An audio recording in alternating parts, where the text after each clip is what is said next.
오늘 삶을 시키는 새벽 기도라는 큰 제목의 메시지를 마감하는 날입니다.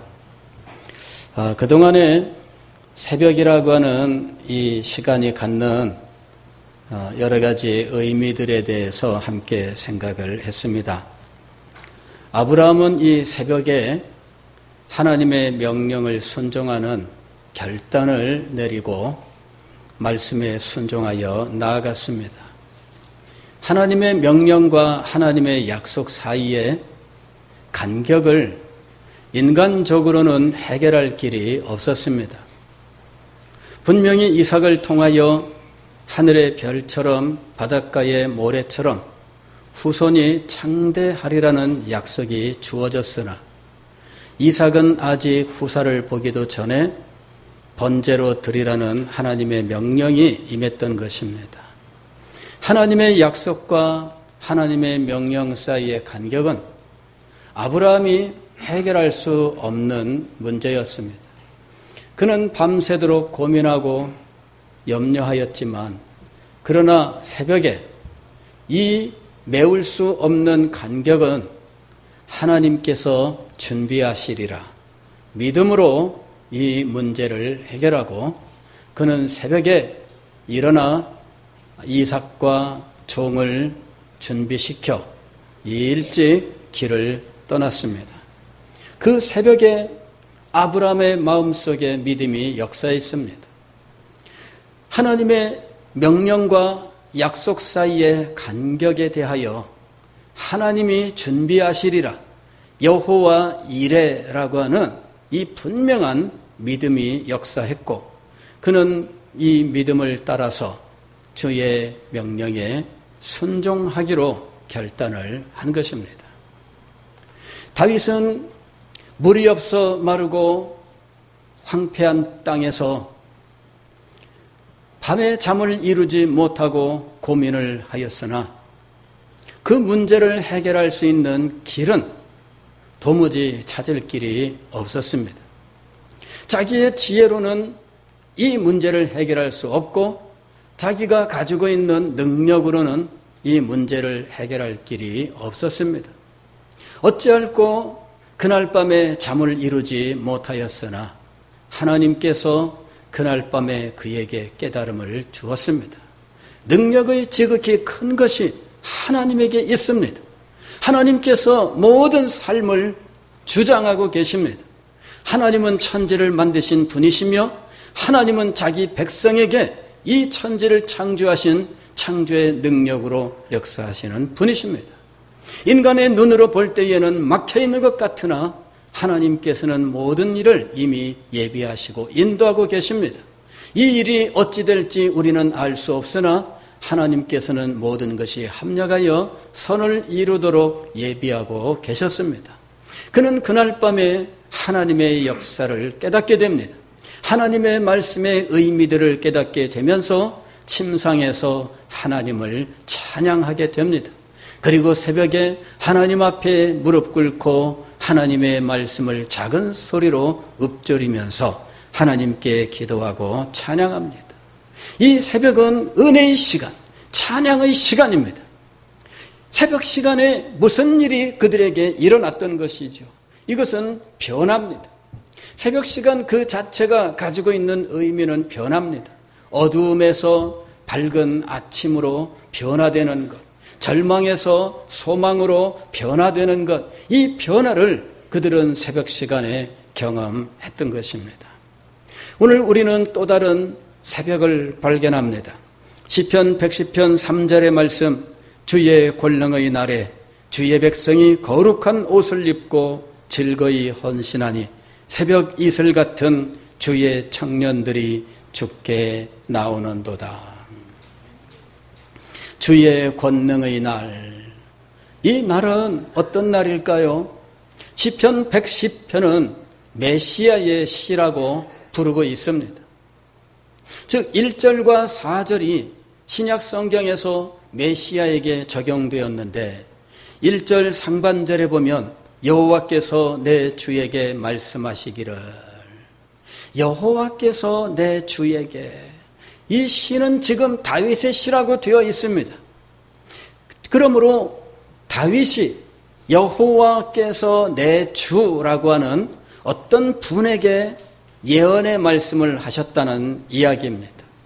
여호와께서 다윗의 주님이 되는 누군가에게 말씀을 하셨는데 네 원수들로 네 발판이 되게 하기까지 너는 내 오른쪽에 앉아 있으라.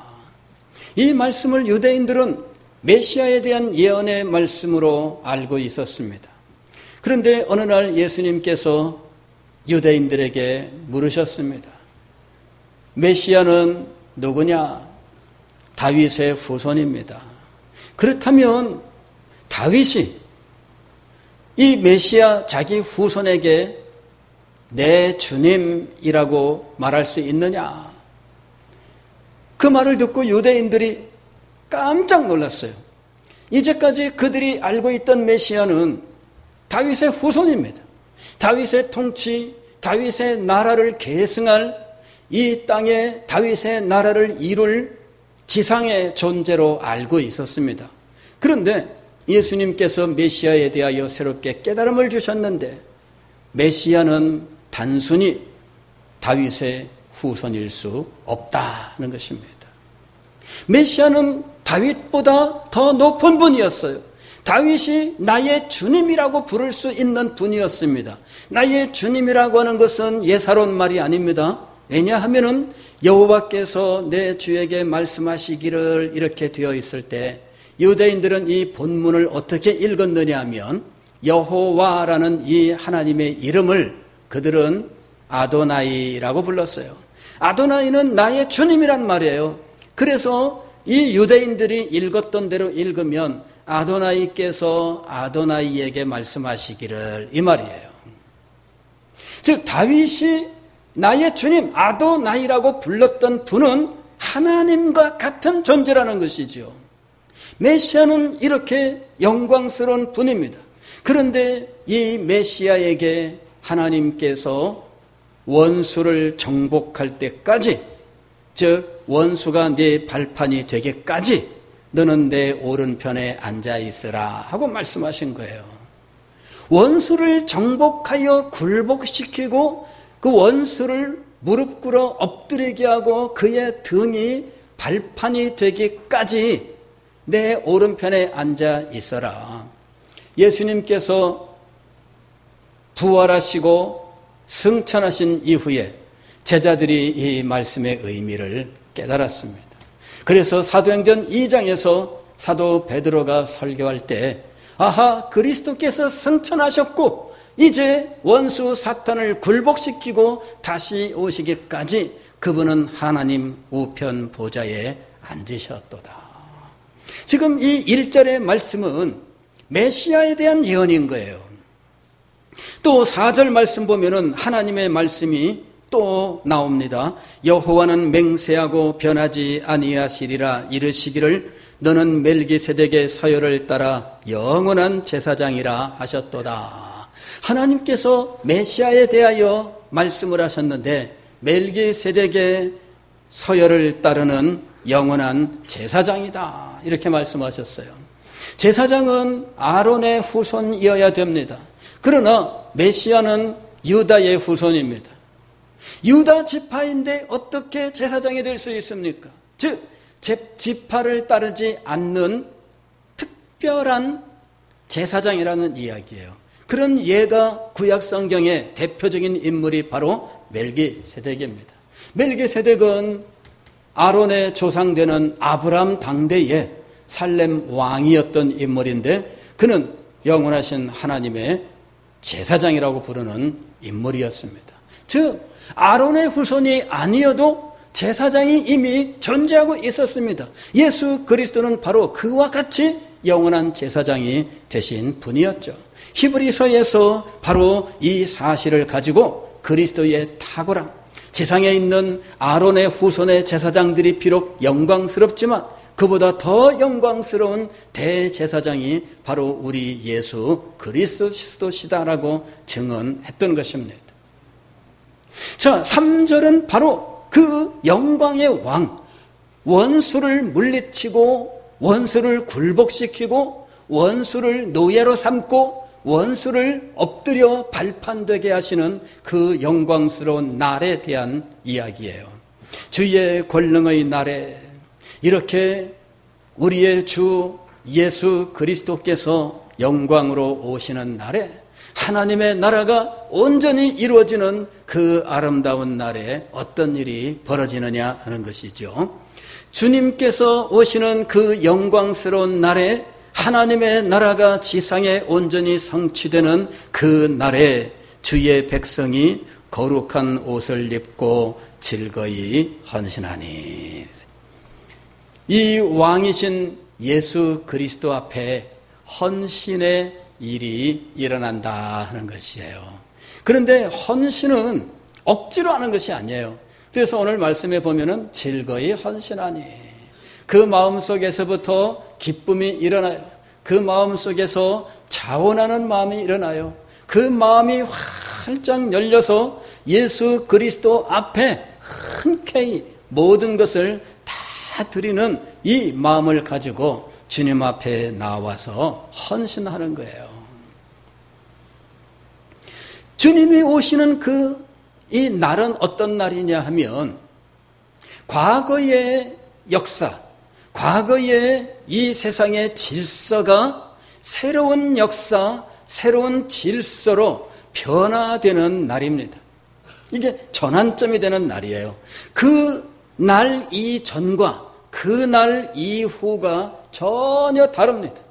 그날 이전에는 원수가 존재하고 있었어요. 그날 이전에는 원수가 공중의 권세 잡은 자로서 그가 믿는 자를 할 수만 있으면 미혹하기 위해서 다녔고 우는 사자와 같이 삼킬 자를 찾아다니고 있었고 그에게 실족된 사람들은 피눈물을 흘리면서 정말 가슴을 치면서 눈물을 흘리고 고통스러워했었던 거예요.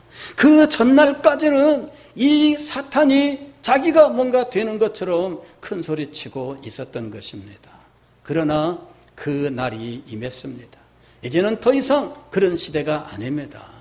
여러분, 우리는 예수 그리스도께서 오셔서 우리의 삶을 이렇게 사탄과는 아무 상관이 없고 죄와는 아무 상관이 없는 결정적인 변화를 우리에게 주셨다는 사실을 분명히 기억해야 됩니다. 지금은 우리가 이것을 부분적으로 경험하고 있습니다. 우리는 이것을 부분적으로 알고 있어요. 부분적으로 경험합니다. 그럼에도 불구하고 우리는 그 승리, 그 영광을 부분적으로 맛보는 것으로도 그 기쁨과 즐거움이 얼마나 대단한 것인지 알고 있어요. 그런데 본래의 것이 우리에게 임한다면 어떻게 되겠습니까? 주의 권능의 날에 주의 백성이 거룩한 옷을 입고 즐거이 헌신하니. 여러분, 우리는 이 소망을 가지고 있습니다. 우리는 비록 이 지상에서 힘들고 어려워요. 때로는 우리들은 여러 가지 난관을 겪고 때로는 우리들이 위축되기도 합니다. 여러분, 그러나 우리의 마음속에는 소망이 있어요. 우리에게는 주의 영광의 날이 다가올 그것에 대한 기대가 있습니다. 하나님께서 모든 것을 변화시키는 이 새벽과 같은 이 순간, 바로 그 날을 오늘 우리는 소망하고 있는 것입니다. 시편 110편 3절 하반절은 이것을 다시 다른 말로 이렇게 설명합니다. 새벽 이슬 같은 주의 청년들이 주께 나오는도다. 여기 이 말씀은 청년들을 향해서 많이 선포된 말씀이죠. 청년들이여, 여러분은 새벽 이슬 같습니다 하면서 이 말씀 접하면 청년들은 겁나요. 새벽 기도 나와라 이렇게 되니까.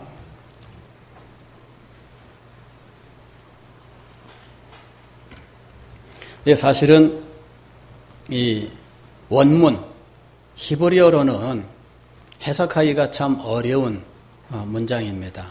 이게 명사가 계속 반복되고 있는데 새벽 이슬 같은 주의 청년 이렇게 되어 있는데 사실은 이 말이 새벽과 이슬은 좀 떨어져 있어요. 문장 그 단어 위치가. 그래서 청년과 새벽과 청년은 같이 붙어 있어요. 그런데 그 앞에 이제 새벽이란 말이 따로 떨어져서 등장을 해요. 같이 연달아 나오는 게 아니고. 그래서 이 문장 구조를 보고 이 우리말 성경처럼 번역하기도 하지만 또 달리 번역하기도 하는데 또 다른 번역은 무엇이냐 하면은 이렇게 되어 있습니다. 이슬 같은 청년들이 새벽에 주께 나오는도다. 이렇게 되어 있어요. 이슬 같은 청년들이 언제 주님께 나온다고요? 새벽에. 아니면 뭐 새벽에를 이 단어 자체가 좀 더 앞에 나오기 때문에 먼저 말할 수 있겠죠. 새벽에 이슬 같은 청년들이 주께 나오는도다. 이렇게 물론 뭐 새벽 이슬 같은 이렇게 번역을 해도 어차피 새벽이니까 이럴 수 있지만 지금 주의 권능의 날과 새벽이라고 하는 요 시간의 부사를 같이 놓고 보는 것이 문장 구조상 좀 더 합리적입니다. 그래서 주의 권능의 날에 주의 백성이 새벽에 이슬 청년들이 이렇게 하는 것이 문장 구조상 좀 더 합리적이다라고 하는 거예요. 지금 여기도 새벽이 등장하고 있습니다. 이 새벽은 역사의 전환점이 되는 새벽이에요. 여러분, 이 새벽은 이제까지 우리가 알고 있던 시간, 이제까지 우리가 경험하던 시간이 아닌 전혀 새로운 시간이 열리는 순간입니다. 그 새벽에 권능이 임했습니다. 그 새벽에 영광이 임했습니다. 그 새벽에 하나님의 우편 보좌에 앉으셨던 그 영광의 주님께서 우리 가운데 임하셨습니다. 이 영광의 하나님을 대면한 주님의 백성들이 주님 앞에 나오는데 이 사람들은 어떻게 표현되어 있느냐 하면은 이슬 청년으로 표현되어 있어요. 이슬은 어떤 의미입니까? 이슬은 깨끗하고 아름답고 신선하다라는 의미를 가지고 있어요. 이슬 하면 우리 머릿속에 떠오르는 생각이 청초하고 맑고 깨끗하며 신선하다 뭐 이런 생각이 떠올라요. 그 다음에 이 이슬이 청년과 결합되어 있습니다. 청년이라고 하면은 활력과 힘과 건강과 열정과 이런 것들이에요. 그래서 이슬과 청년을 결합시켜서 앞에 주의 권능의 날에 깨끗한 옷을 입고 아름다운 옷을 입고 헌신하며 나오는 주님의 백성들의 영적 상태를 표현하고 있는 겁니다. 주님 앞에 나오는 하나님의 백성들의 영적인 상태, 그것은 이슬 같은 청년이라고 하는 말 속에 담겨 있어요. 그들은 신선하고 그들은 깨끗하며 그들은 아름답고 그들은 활력이 있습니다. 그들은 힘차는 능력이 있고 그들에게는 열정이 있습니다. 여러분, 하나님의 백성들의 상태를 주의 백성이라고 하게 되면 굉장히 정적이에요. 거기에서는 어떤 활동을 느끼기가 어려워요. 그런데 이슬 청년 하게 되면 굉장히 역동적인 느낌이 나요. 그래서 이 표현은 뭐냐면은 하나님의 백성들의 영적 상태, 그 활력 있는 상태를 묘사하고 있는 거예요. 예수 그리스도를 자신의 구주로 영접하고 예수 그리스도를 자신의 주인과 왕으로 삼고 주님 앞에 헌신하러 나오는 하나님의 백성들의 영적 상태, 이것이 바로 이슬 같은 청년이라고 하는 말 속에 담겨 있는 거예요. 우리는 주님 앞에서 영원한 청년입니다. 아멘이 없습니다. 예. 우리는 주님 앞에서 영원한 청년입니다. 예. 과거에 우리 지도하시던 목사님께서 우리가 천국에 가서 이제 만날 때 그때 우리는 어떤 모습일까 이제 그것을 말씀하신 적이 있어요. 그때 여러분 천국에 가서 앞으로 이제 뭐 100년 후에 여기 있는 분들은 다 천국에서 만날 거예요. 그죠? 예. 근데 천국에 가서 지금 얼굴 이대로 만날까요? 어떻겠어요? 예, 지금 얼굴 그대로 만나지 않습니다. 또 지금은 뭐 허리가 아파가지고 뭐 어디가 아파서 막 이러잖아요. 무릎이 아파가지고 뭐 계단도 못 올라갑니다. 뭐 허리가 아파서 앉아있지 못합니다. 그런데 천국에 가서도 아이고 무릎이 아파요 이럴까요? 천국에 가서 허리가 아파요 그럴까요? 예. 그래 이제 그 목사님이 하시는 말씀이 천국에서 우리가 변화될 때에 어떤 모습이 될까?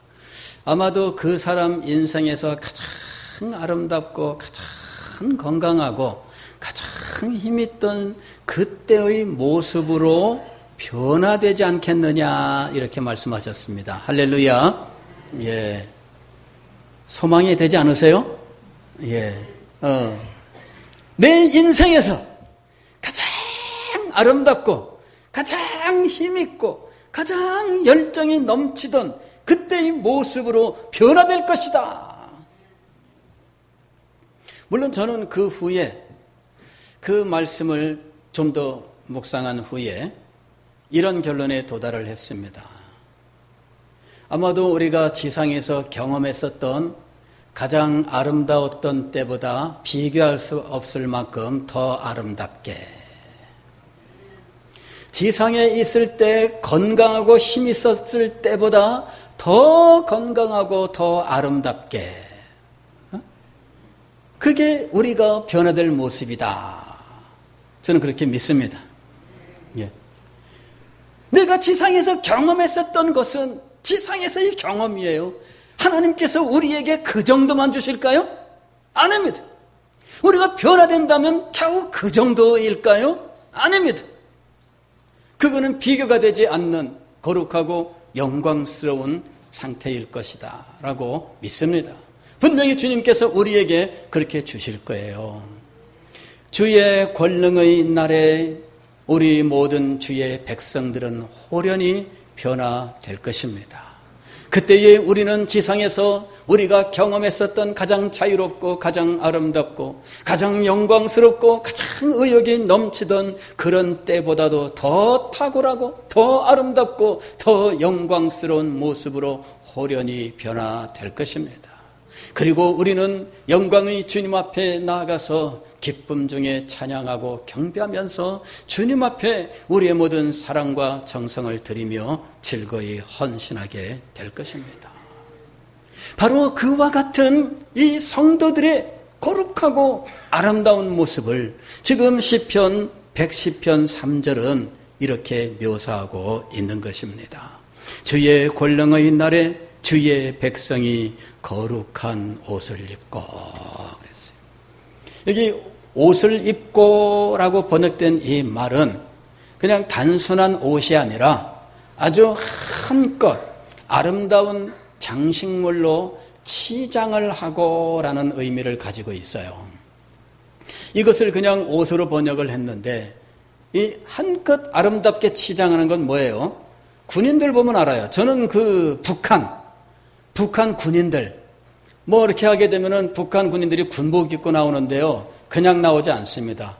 막 이 주먹만한 훈장들을 여기서부터 여기까지 막 주렁주렁 매달고 나오는데 우리나라 장군들 뭐 이렇게 훈장 달고 나오는 거랑 달라요. 예, 우리나라 사람들은 기껏 달아야 뭐 약장이라고 하는 걸 달아요. 여기다 이렇게 네모나게 해서 여기에 이런 거 받았다. 뭐 조그마한 것들 이렇게 모아놓습니다. 여기 손바닥만큼 딱 붙여요. 예, 북한은 그렇지 않습니다. 여기 어깨서부터 여기 옷 전부에다가 붙여요. 쫙 하니 막 주렁주렁. 그게 뭐예요? 자기는 이게 자랑스러운 거죠. 그런데 우리가 주님 앞에 나아갈 때 그와 같은 온갖 종류의 있던 장신구들, 그런 것들을 달고 주님 앞에 나아간다라고 하는 것이 오늘 옷을 입고란 말의 의미예요. 번역은 옷을 입고로 했지만 그러나 이 원래 의미는 뭐라고요? 온갖 아름다운 것들로 장식된 것을 입고 해요. 주님께서 우리를 영접하신다면 어떻게 영접하실까? 많은 사람들이 불구덩이에서 건진 꼬챙이처럼 묘사하는 경우들이 있어요. 물론 회개를 촉구하면서 결단을 촉구하면서 그런 메시지가 필요하겠지만, 그러나 그냥 불 가운데에서 건져낸 불 쏘시개 이 막대기, 불 이렇게 아궁이에 이렇게 불 올리고 하는 이런 막대기, 그래 끄슬린 된 그런 모습이 성도의 모습이냐는 거죠. 아닙니다. 주의 권능의 날에 성도들은 끄슬린 막대기가 아니에요. 주의 권능의 날에 성도들은 어떤 존재들입니까? 거룩하고 아름다운 것으로 한껏 치장을 한, 그래서 보통 신부들이 인생에서 가장 아름다운 치장을 한다 그러잖아요. 그런데 그 신부는 비교가 안 될 만큼 더 아름답게 치장한 성도들이 주님 앞에 서는 거예요. 그것이 실제 주님께서 우리를 보시는 것이에요. 우리가 너무나 부족하다, 우리가 연약하다, 이런 의식들을 참 많이 가지고 있어요. 내가 주님을 제대로 섬기지 못했다, 나는 충성을 못했다, 해야 되는데 더 해야 되는데 막 이러는 안타까움과 아쉬움들이 있어요. 맞습니다. 우리가 지상에 사는 동안에 분명히 그렇습니다. 그러나 주의 권능의 날에 주님께서 우리를 영접하실 때에는 그렇게 보지 않으셔요. 우리를 어떻게 보십니까?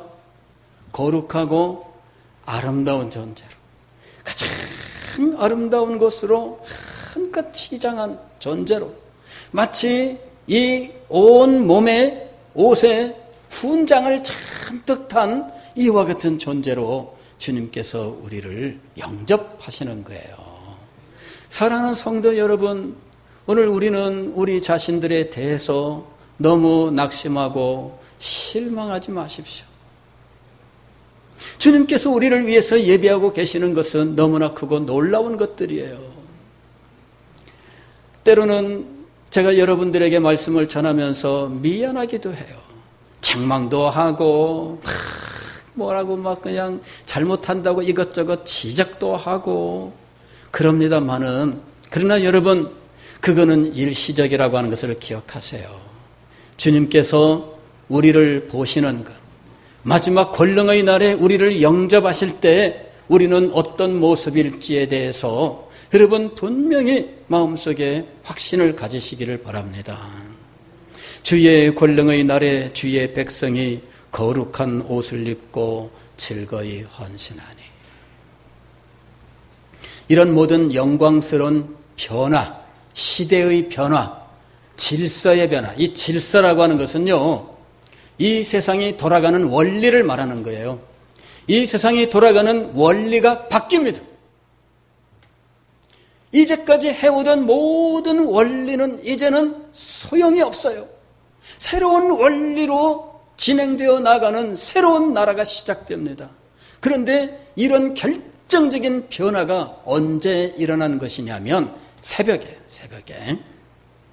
주의 권능의 날에 주의 백성이 거룩한 옷을 입고 즐거이 헌신하니 새벽에 이슬 같은 청년이 죽게 나오는도다.